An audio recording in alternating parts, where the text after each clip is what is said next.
Hola, soy Carlos Martín, cocinero del Parador de Turismo de Tortosa, y hoy vamos a cocinar un canutillo relleno de crema de mandarina con un gel de aceite de oliva y una salsa de chocolate blanco con aceite de oliva también. Para ello vamos a necesitar una oblea o masa para freír de empanadilla que podemos encontrar en cualquier superficie donde vendan productos alimentarios, 130 gramos de azúcar, 3 yemas de huevo, 2 colas de gelatina, 200 gramos de zumo de mandarina y 60 gramos de mantequilla. Lo ponemos todo al fuego y vamos esperando a que se cuaje.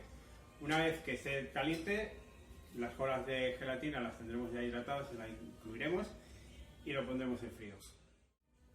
Lo siguiente que haremos será la gelatina de aceite de oliva.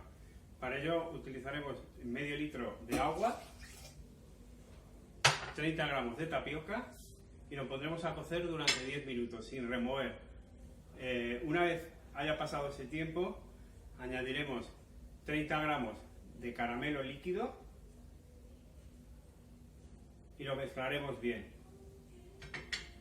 Una vez que lo hayamos mezclado bien y lo hayamos dejado enfriar, utilizaremos aceite de oliva, le echaremos la cantidad que estimemos más o menos conveniente dependiendo del sabor que queramos y varillaremos bien. Es ahora el turno de hacer la crema de chocolate blanco con aceite de oliva. Cogeremos 100 gramos de chocolate blanco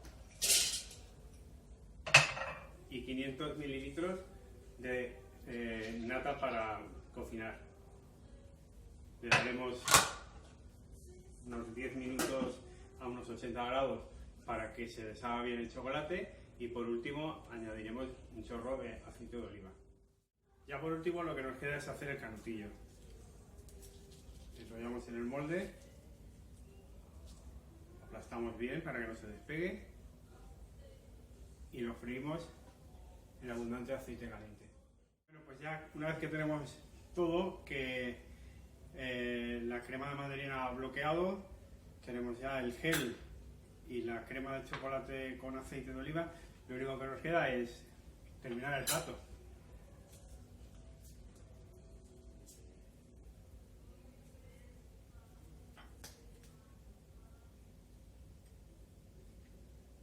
Lo llenamos con la crema, espolvoreamos un poquito de azúcar glass por encima